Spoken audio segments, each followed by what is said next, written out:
அண்ணல் அம்பேத்கர் நினைவு நாளான இன்று அவர் தொடர்பான நூல் ஒன்று இன்று வெளியிடப்பட உள்ளது.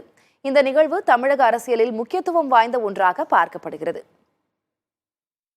சென்னையில் இன்று நடைபெறவுள்ள அம்பேத்கர் நூல் வெளியீட்டு விழாவில் தாவேக தலைவரும் நடிகருமான விஜய் பங்கேற்கிறார். ஆனந்த விகடன் மற்றும் விசிக துணை பொதுச் செயலாளர் ஆதவ் அர்ஜுனாவின் நிறுவனமும் இணைந்து எல்லோருக்குமான தலைவர் அம்பேத்கர் என்ற நூலை தயாரித்து உள்ளனர். இந்த நூலுக்கு ஓய்வு பெற்ற நீதிபதி சந்துரு, இந்து என்றாம், விசிக தலைவர் திருமாவளவன், ஆதவ் அர்ஜுனா உட்பட 36 பேர் பங்காற்றி உள்ளனர். இன்று நடைபெறும் விழாவில் விஜய் பங்கேற்று அம்பேத்கர் நூலை வெளியிடுகிறார். ஓய்வு பெற்ற நீதிபதி சந்துரு முதல் பிரதியை பெற்றுக் கொள்கிறார். இந்த நிகழ்ச்சியில் முதலில் திருமாவளவன் பங்கேற்க உள்ளதாக தகவல் வெளியான நிலையில் பின்னர் அவர் பங்கேற்கவில்லை என தெரிவிக்கப்பட்டது. விஜயுடன் ஒரே மேடையை பகிர்ந்து கொண்டால் தேவையற்ற அரசியல் யூகங்களுக்கு வழிவகுக்கும் என்பதால் திருமாவளவன் இந்த விழாவை புறக்கணித்து விட்டதாக கூறப்படுகிறது. தாவேக தலைவர் விஜயுடன் தமக்கு எந்த முரண்பாடும் இல்லை என்றும் சிக்கலும் இல்லை என்றும் விசிக தலைவர் திருமாவளவன் தெரிவித்துள்ளார். அம்பேத்கர் நூல் வெளியீட்டு விழா சர்ச்சை தொடர்பாக புதிய தலைமுறைக்கு அவர் அளித்த சிறப்பு பேட்டியை இப்போது பார்க்கலாம். அம்பேத்கருடைய நிகழ்ச்சியில கலந்து கொள்வதில் என்ன முரண்பாடு? விகடன் பதிப்பகத்தின் சார்பில் எல்லோருக்குமான தலைவர் அம்பேத்கர் என்னும் நூல் இன்று சென்னையில் வெளியிடப்படுகிறது. தமிழக வெற்றி கழகத்தின் தலைவர் விஜய் அவர்கள் அதை வெளியிடுகிறார். இந்த விழா வெற்றிகரமாக அமைய என்னுடைய வாழ்த்துக்கள். இந்த புத்தகம் உருவாக்கப்படுகிற போதே, அதற்கான திட்டத்தை வகுத்த போதே ஆதவ் அர்ஜுன் அவர்கள் மூலமாக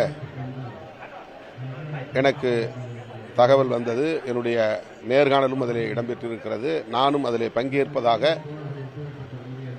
இருந்தது. தவிர்க்க முடியாத காரணங்களால் அது தள்ளி போனது. மாண்புமிகு முதல்வர் அவர்களும் அதிலே பங்கேற்பதாகத்தான் சொல்லப்பட்டது. இந்த சூழலில் நடிகர் விஜய் அவர்கள் விக்கிரவாண்டியில் நடைபெற்ற மாநாட்டிலே ஆற்றிய உரை தமிழக அரசியலில் ஒரு தாக்கத்தை ஏற்படுத்தியது, சலசலப்பை ஏற்படுத்தியது. தமிழ் நாளேடு ஒன்று அதை பூதாகரப்படுத்தி அந்த நிகழ்வுக்கே ஒரு அரசியல் சாயத்தை பூசியது. அதனால்தான் அந்த விழாவில் ஒரு சிக்கல் உருவானது. ஒரு நூல் வெளியீட்டு விழாவாக மட்டுமே நடந்திருக்க வேண்டிய நிகழ்வை அரசியல் சாயம் பூசி சர்ச்சைக்கு உள்ளாக்கியது அந்த நாளேடு. எனவே விடுதலை சிறுத்தைகள் திராவிட முன்னேற்றக் கழகத்தின் கூட்டணியில் அங்கம் வகித்து கடந்த 6-7 ஆண்டுகளாக பயணித்து வருகிற சூழலில் நானும் அந்த நிகழ்வில் பங்கேற்றால் அதுவும் அரசியல் படுத்தப்படும், அரசியல் சாயம் பூசப்படும். தேவையில்லாத குழப்பத்தை உருவாக்குவதற்கு இதற்கென்றே தயாராக இருக்கிற சக்திகள் முயற்சி செய்வார்கள். ஆகவே அப்படி ஒரு சூழல் ஏற்பட்டுவிடக்கூடாது என்கிற எச்சரிக்கை உணர்வோடு விஜய் அவர்கள் மட்டுமே அதில் பங்கேற்கட்டும் என்ற நிலைப்பாட்டை நாங்கள் எடுத்தோம். அவ்வளவுதான். அரசியல் கட்சி விஜய் அவர்களோடு எங்களுக்கு எந்த முரண்பாடும் இல்லை, அவருக்கும் எங்களுக்கும் எந்த சிக்கலும் இல்லை. அரசியல் கட்சி தலைவர்கள் தங்களுடைய கருத்தை மிக தெளிவாக வைக்கக்கூடிய தலைவர் நீங்க.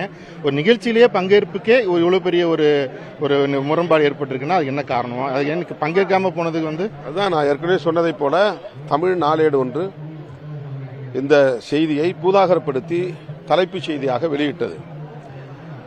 திருமாவளவனும் விஜய் அவர்களும் ஒரே மேடையில் ஏறப்போகிறார்கள் என்று ஒரு செய்தியை வெளியிட்டு அரசியல் சாயம் பூசியதால் அது தொடர்பான உரையாடல்கள் சமூக ஊடகங்களில் வெகுவாக நடந்தேறின.